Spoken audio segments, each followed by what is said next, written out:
Alright, y'all, I want to show you another model. It's a Springfield 1911 A1, and it is the end of my search for the gun that I was looking for that I had mentioned. If you'll notice, it comes with the double diamond US grips. I've never seen those type grips on a standard issue pistol. So I went searching and I found these on eBay, and they're good grips, but they're not the color that I was looking for. They're just not quite dark enough. Okay? And so I went to the internet, and I found a company in Florida somewhere that makes reproductions, and I picked these and got them in, and obviously it's not the color that I was looking for. I was looking for a dark oxblood. I was trying to reproduce the standard issue grip. Couldn't find it. But I had this pistol here, kind of it's not quite champagne, but the grips looked halfway decent on it, so I put them on here. And I went into a gun shop here a while back, and I asked them if they had any gun grips, pistol grips for a 1911, and the gunsmith there said he had some, and he went and got them and had them in a jar with nuts and bolts and another pair of grips, and he brought them out and handed them to me. There they are.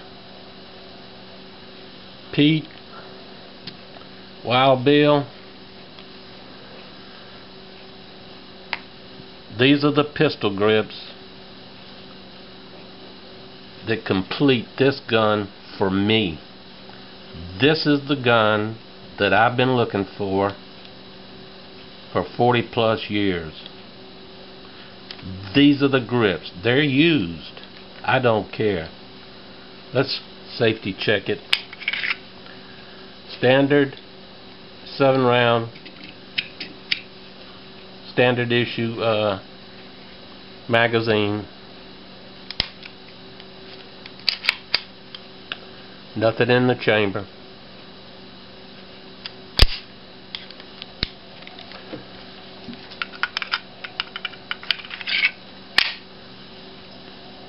These make this gun. These are the grips that come with the standard issue 45 at the time that I carried it. These are a matched pair of Keys grips. They're the ones that manufactured these, and they were on all the weapons that I saw. So that puts it to rest. I like this gun so much. It's parkerized, as you can see. I like it so much. I may get another one that I can play with the grips, that type of thing.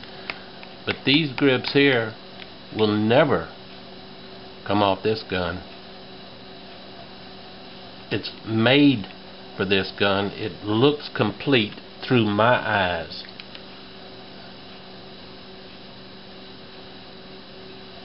I'm going to try not to say beautiful. This is the second time I've shot this video. The last time it wouldn't accept it because it was too long. I rambled. But I'll review it. It's a standard Model 1911 Springfield. Now this particular one, as most of them nowadays, is made in Brazil. I don't care. It's the gun that I've spent forever looking for. And while these grips here are nice, these are nice wooden grips, and they're pretty, but they're not keys grips, and that's what it took to make this gun complete. I can finally put all that to rest in my mind. It has the vertical serrations on the rear of the slide. It has the low profile GI sights. It has the short trigger with the vertical serrations, magazine release, grip safety. The hammer is not as sharp and crisp as those on the Colt. This is more of what I remember, this type. It's been buffed a little bit on the edges, rounded off. It's not as sharp as the Colt. It has the arched mainspring housing with vertical serrations. There's no checkering on the front strap. It has the lanyard loop. There are serrations on the slide stop. Some serrations on the thumb grip safety. It has your standard bushing with the short guide rod. Absolutely perfect in my opinion. And let me say to some of you that are looking to buy a 45, a model 1911,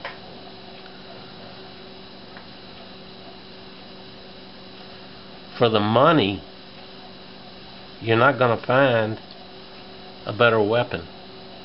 You really aren't. It's hefty. You know, I wouldn't recommend a full length 5-inch barrel. The total overall length is 8 1/4, I think, but I wouldn't recommend it for personal carry. It's fine if you can get away with it. But if you want a model 1911, I think this was 500 and something bucks, which is a lot of money, but not compared to what you can pay. It comes with a lifetime warranty, your standard manual, a little bit of paperwork on special offers, a hard carrying case, comes with a holster of sorts. I don't use it, but it's got a it goes through your belt. It's got an adjustment screw on it, and it comes with the magazine holster. I ain't using that either. It'll stay right there in the box. It has a titanium firing pin, but everything aside, this gun now, in my way of thinking, is complete because of the grips. Original match set of keys grips. If anybody out there happens to see any keys grips or knows where you can get reproductions, faithful reproductions of these keys grips, drop me a line, because I intend on, if I can find a place that supplies them, getting some more.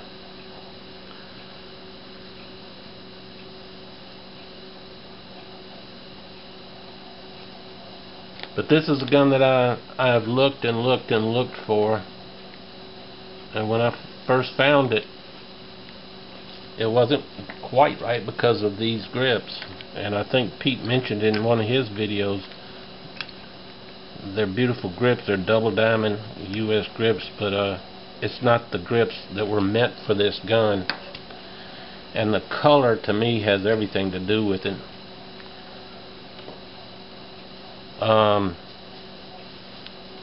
It's just gorgeous. It's an ugly duckling. So I have this is the prettiest gun that I own, believe it or not. I have some, and the next video that I show you, aesthetically, the gun that I'll show you is gorgeous, but it's not as pretty as this one to me. And it's these grips that make it.